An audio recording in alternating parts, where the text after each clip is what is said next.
राजा हरिश्चंद्र ने सोचा ये क्या कह रहे हैं। खजांची भी कहने लगा कि खजाने की चाबी तो आपके पास है, और भला हम 60 बार सोना कहां से निकाल करके दे।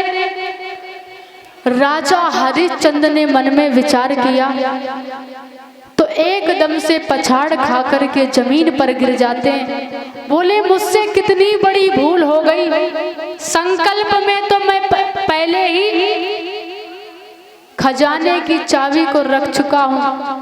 विश्वामित्र कहने लगे क्यों राजा, तकलीफ हो रही है तो मना कर दो, हम यहाँ से चुपचाप चले जाएंगे, लेकिन किसी से कुछ भी नहीं कहेंगे। राजा हरिश्चंद्र कहने लगे बात वो नहीं है, बात तो ये है कि राज्य आपने ले लिया कोई बात नहीं, आप पूरा महल ले लो कोई बात नहीं, लेकिन 60 बार सोना हम कहां से देंगे। विश्वामित्र जी कहने लगे तो भाई तुम कह रहे हैं कि मना कर दो, हम चुपचाप चले जाएंगे। बोले नहीं, हम अपने दरवाजे से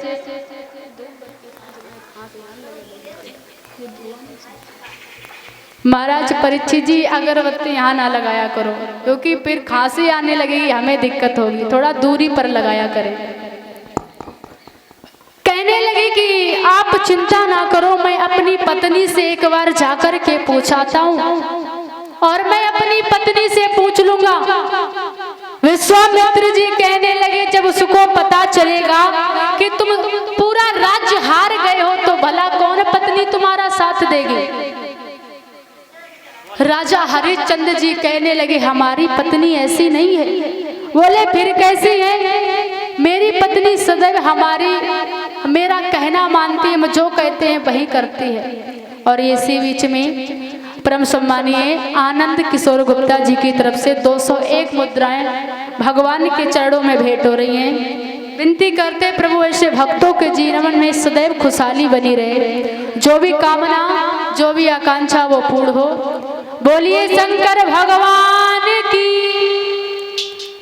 तो श्रोताओं, राजा हरिश्चंद्र ने क्या किया, अपनी पत्नी तारा के पास जाते हैं।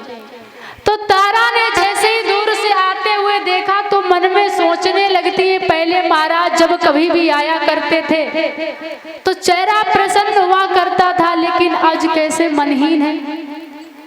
तो आरती का थाल सजा करके रानी तारा पहुंच जाती है हरिश्चंद्र के पास।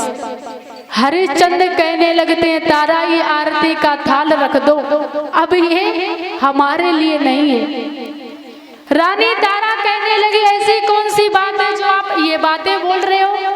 क्या कोई सभा में क्या कोई बात बन गई है, या सभा से कोई भूखा संत लौट गया है, क्या बात है, कुछ तो बात बताओ हमें। राजा हरिश्चंद्र कहने लगते बात ये है, एक संत महात्मा जी आए थे, प्रसाद ले लेना दादी जी।